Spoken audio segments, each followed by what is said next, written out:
예, 여러분 안녕하세요. 그럼 이번에부터는 2020년도 6월 모의평가, 9월 모의평가, 그리고 본수능에 대한 질문을 보도록 하겠습니다. 제일 먼저 보실 거는 1번 지문이고요. 2020학년도 6월 모의평가, 2019년 6월에 시행진 인문지문입니다. 제가 지난번에 비문학에서 얘기하면서 보통 인문지문에 대해 얘기할 때는 우리 인문학, 사회학, 인문에 대한 분야는 상당히 범위가 넓습니다. 인문이라 하면 말 그대로 인간 관련된 모든 학문의 전반을 다루는데 언어학일 수도 있고 윤리학일 수도 있고 철학일 수도 있죠. 보통 시험 문제에서 인문학 지문이 나오면 사회학 쪽 그러니까 인문 사회학 쪽 지문이 나올 수도 있고 아니면 철학 쪽 지문이 많이 나오기도 합니다. 자, 그렇다면 이번에 볼 철학적 지문에서 어떤 내용이 나오는가를 한번 살펴보도록 할게요. 제일 먼저 보시면 고대 그리스 시대 사람들은 신에 의해 우주가 운행된다 믿는 결정론적 세계 속에서 신에 대한 두려움이나 신이 야기한다고 생각되는 자연재해나 천체 현상 등에 대한 두려움을 떨치지 못했다. 에피쿠로스는 자, 에피쿠로스의 동그라미 쳐주세요. 지금 이 지문, 이 글 전체가 이제 설명하는 것은 에피쿠로스라는 사람입니다. 이 사람이 뭘 주장했고 어떤 내용에 대해 얘기했는가 그거를 지금부터 알아보도록 할게요. 자, 에피쿠로스는 당대 사람들이 이러한 잘못된 믿음에서 벗어나도록 하는 것이 중요하다고 보았고 이를 위해 인간 행복에 이를 수 있도록 자연을 바탕으로 자신의 사상을 전개했다. 라는 말 하는 거죠. 자, 첫 번째 문단을 보시면 지금 에피쿠로스라는 사람이 나옵니다. 그리고 고대 그리스 시대의 사람들이 나와요. 고대 그리스 시대 우리가 소크라테스, 아리스토텔레스, 아고라, 포럼 이렇게 고대 그리스 철학에 돌아가기 이전에도 아주 옛날 그리스 시대 사람들은 마찬가지로 신에 대한 두려움이 있었습니다. 신에 내리는 징벌, 그 특히 자연재해 이런 것들은 우리가 결정한 게 아니라 어떤 하늘에 있는 천체적인 존재 그런 신들이 유도한다 본 거죠. 그래서 거기에 대해서 두려움을 가졌어요. 하지만 거기서 에피쿠로스 사람이 그렇게 생각하지 않았던 거죠. 사람은 이러한 신에게서 의존하는 두려움을 가지는 그런 것들을 지향해야 된다고 본 겁니다. 자, 두 번째 문단을 보시면 에피쿠로스는 신의 존재를 인정하나 신의 존재 방식이 인간이 생각하는 것과는 다르다고 봤습니다. 신은 이 우주사의 중간세계라며 인간사에 개입하지 않는 이신론. 이 이신론의 관점은 신이 사는 세계인 천계랑 인간이 살고 있는 이 속세. 여기가 서로 섞이지 않고 아예 분리된다고 본 거예요. 보통 우리가 고대 그리스 로마 신화를 보면 신들이 굉장히 인간 세계에 개입을 많이 합니다. 예를 들면 아라크네. 신이 인간이 감히 신의 존재에 넘봤다는 이유로 신이 인간에게 직접 벌을 내리죠.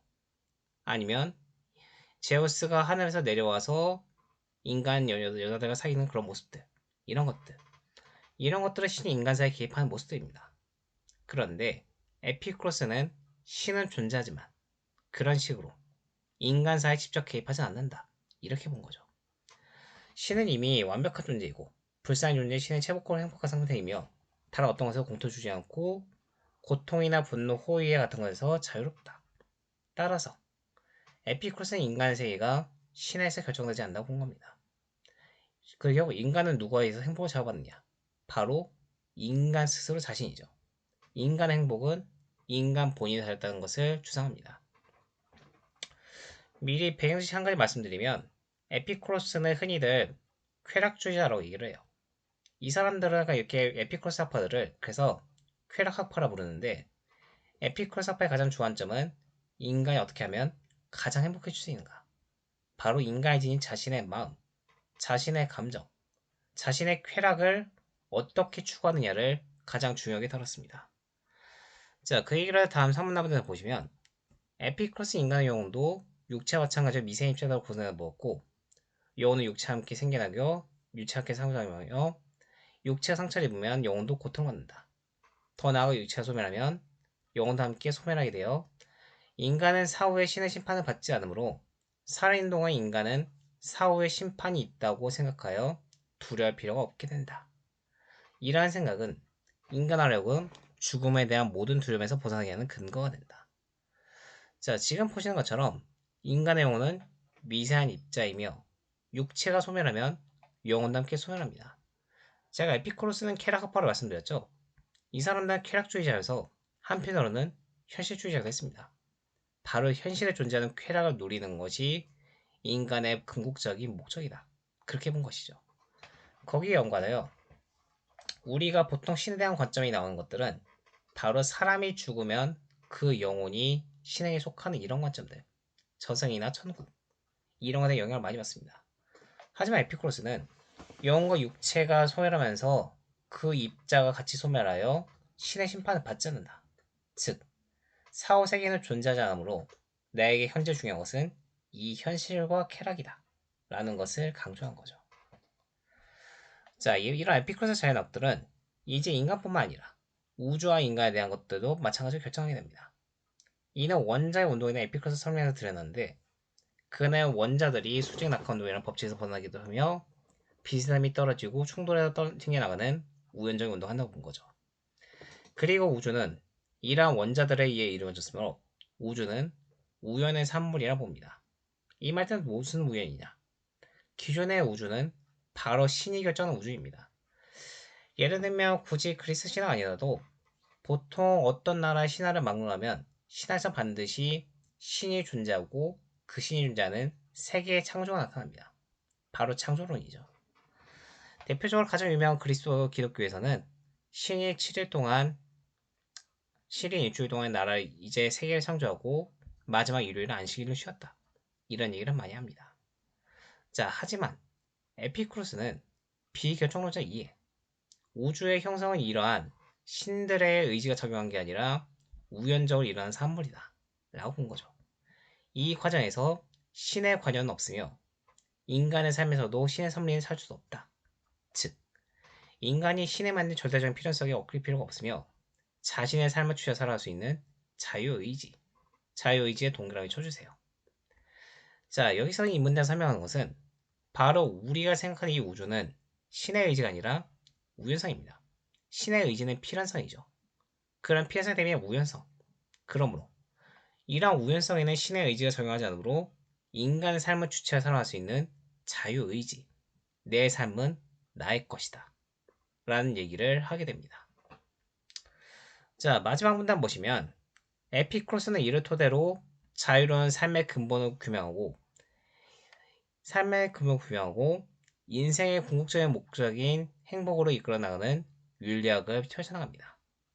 그래서 이러한 쾌락적 윤리학들은 인간이 신의 개입과 우주의 필연성, 사후세계에 대한 두려움을 벗어날 수 있도록 함으로써 자신의 삶을 자율적으로 주체적으로 살 수 있는 길을 열어주었다. 바로 이 핵심이죠. 여기에 밑줄을 그어주세요. 자신의 삶을 자율적이고 주체적으로 살아갈 수 있는 길을 열어주었다. 에피쿠로스의 핵심은 그래서 쾌락주 윤리학. 쾌락주 윤리학을 추구하는 것은 무분별한 쾌락이 아니라 바로 신에 의해서 적용되는 필연적이고 얽매인 것이 아니라 인간 스스로의 의지, 인간의 자유의지를 바탕으로 스스로 자신의 행복을 추구하는 그런 길을 찾고자 한 것입니다. 그게 바로 에피쿠로스 학파의 궁극적인 지향점이었죠. 자, 이렇게 해서 여러분이 이 글을 쭉 본 것처럼 이 글에서는 에피쿠로스라는 사람이 있고 에피쿠로스라는 사람이 어떤 철학을 주장했는가? 바로 신의 의지에 대비되는 쾌락주의 철학. 그 쾌락주의 철학과 윤리학. 어떤 관점을 주장했으며 이 세계는 신의 의지가 아니라 필연적이지 않고 우연적이다. 그러한 우연적인 과정 속에서 비결정적 이해. 거기서 신의 필연성을 얽힐 필요 없이 인간이 자유의지를 가지며 그 자유의지 바탕으로 인간을 행복하기 위해서 어떻게 살아야 되는가 라는 생각을 가지게 된 것이 이 글의 핵심입니다. 자, 여기에 대한 내용을 주목하면서 19번과 20번까지 일단 먼저 풀어볼게요. 21번, 22번, 23번은 좀 이따 다시 한번 해보겠습니다. 자, 19번에 먼저 보시면 여러분이 지금까지 이 글을 읽고 에피쿠로스라는 사람이 있고 에피쿠로스라는 사람이 어떤 철학을 주장했는지를 쭉 읽어봤습니다. 보통 윗글에서 표제와 부제라는 얘기를 나눌 때 표제는 보통 제목입니다. 제목은 여러분이 요약하기 할 때 많이 해봐서 아시겠지만 표제는 그 글의 핵심, 주제, 핵심을 담은 게 바로 표제입니다. 여러분이 신문 볼 때 표제가 뚜렷하고 명확하며 거기에 핵심어가 담겨 있으면 우리가 표제를 보고 이 글이 어떤 글인지 대략적으로 짐작할 수 있게 해주죠. 자, 그렇다면 표제 먼저. 여러분이 이 글을 보고 가장 표제에 적합한 것, 위 글의 전체적으로 반영할 수 있는 핵심어가 담은 것, 들어간 것, 그런 게 뭔지 찾아야 됩니다. 자, 일단 에피크로스 사상. 에피크로스 사상에 대한 얘기는 모두 나와 있네요. 이거는 분류이전 되지 못하고요.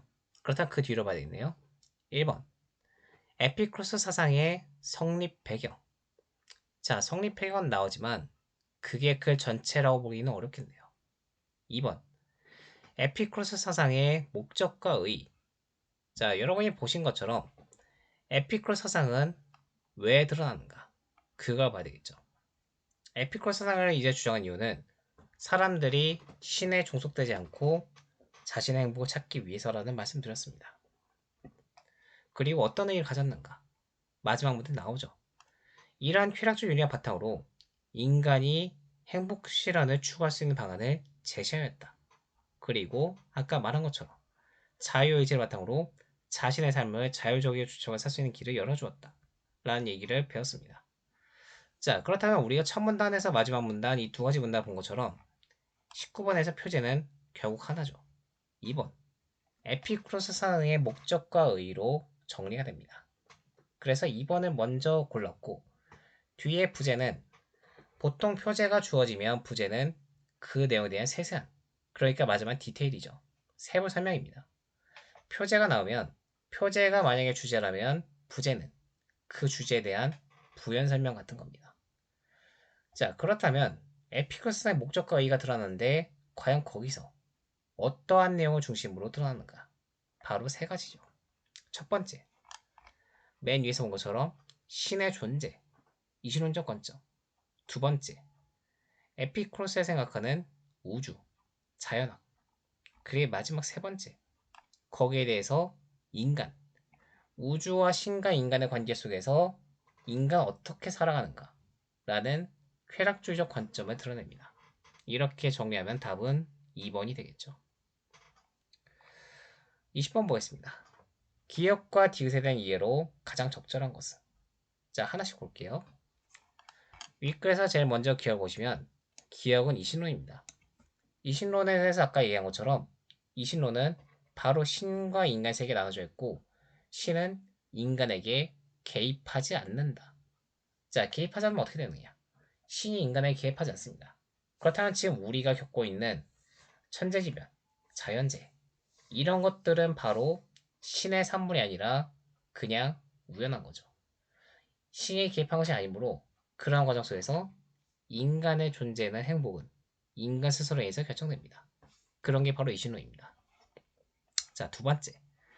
이번에 에피쿠로스의 자연학이네요. 아까 말한 것처럼 우주와 인간에 대한 비결정론적 이해.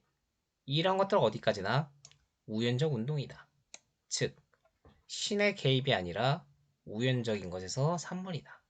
그런 과정 속에서 이러한 우연은 바로 신의 의지에 개입하지 않으므로 인간은 자신의 의지로 자유의지의 단초가 됩니다.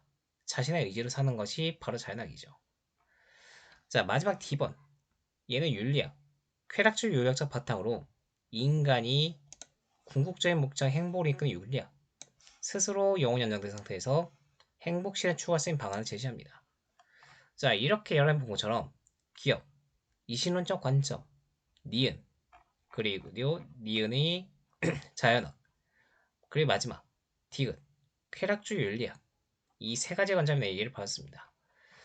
1번부터 보시면 기업, 이 이신론적 관점은 인간이 두려움을 갖는 이유란 얘기했는데 이신론적 관점은 오히려 인간이 자연에 대한 두려움을 갖지 않을 수 있는 근거죠. 바로 신이 인간에 개입하지 않는다. 그럼 두려움을 가질 필요가 없는 것이니까요. 그래서 1번 해당이 안 됩니다. 2번. 기억은 우주가 신에 의해서 운행된다 믿는 근거를.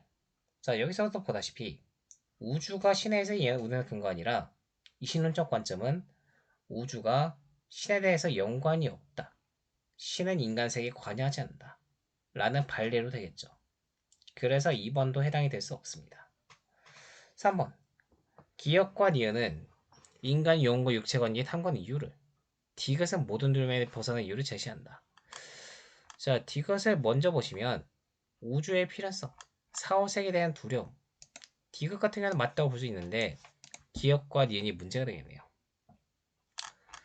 자, 기억의 이신론, 그리고 니은의 자연종. 니은의 자연학에서는 이 두 가지는 인간이 영혼과 육체 관계에 탐구하는 이유가 아니라 그냥 자연, 자연은 이신론적이고 이 자연은 우연성의 산물이다.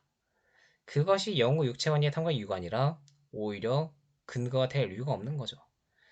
여러분이 니은에서 보시는 것처럼 인간의 영혼, 그 윗문단, 인간의 영혼도 육체와 미세 합체로 구성되는데 육체가 소멸하면 영혼도 함께 소멸합니다. 자, 이런 거죠. 에피쿠로스는 영혼과 육체가 함께 소멸한다고 봤어요. 사후세계가 작용하지 않는 거죠. 그러한 과정에서 에피쿠로스 자연학에서는 인간의 영혼과 육체 관계의 탐구 이유를 증명하지 못합니다. 오히려 탐구하지 않을 이유에 대한 얘기가 되겠죠. 그래서 3번도 답이 아닙니다. 4번. 기억과 니은은 인간의 잘못된 믿음에서 벗어날 수 있는 근거를. 자, 여러분이 보신 것처럼 이신론, 에피쿠로스 자연학은 모두 신이 인간 세계에 개입한다 라는 잘못된 믿음. 처음에 나왔죠. 고대 그리스 사람들이 믿었던 신의 분노, 자연재해, 이런 것들에서 극복하면서 그런 것들은 신이 인간에게 개입하지 않는다 라는 근거, 잘못된 믿음에서 벗어나는 근거를 제시한 겁니다. 얘는 맞는 얘기예요. 그리고 디귿. 자, 이러한 바탕으로 에피쿠로스의 윤리학은 인간의 자유의지를 가지고 모든 두려움에 벗어나서 궁극적으로 행복, 쾌락을 추구하는 과정 속에서 행복을 이루도록 하는 것. 그것이 목적이라고 봤습니다. 그래서 4번이 답이 되는 거죠. 마지막 5번. 기억과 니은은 인간의 존재 이유와 존재 위치에 대한 탐색의 결과를. 디귿은 인간이 우주의 근원 연구하는 방법을 제시한다 라고 했는데, 자, 기억과 니은, 이거는 기억 같은 경우는 이신론은 인간의 존재 이유에 대한 증명은 아니죠. 그렇게 볼 수는 없습니다. 그리고 디귿은 행복, 이거는 인간의 우주의 근원을 연구하는 방법을 제시하는 게 아니라 인간이 어떻게 행복을 추구하는가에 대한 방법론이죠. 그래서 5번도 답이 될 수 없고 답이 4번이 됩니다. 예, 여기까지 하고 나머지는 다음 시간에 의해서 다시 해볼게요. 21번부터 이어서 해보도록 하겠습니다.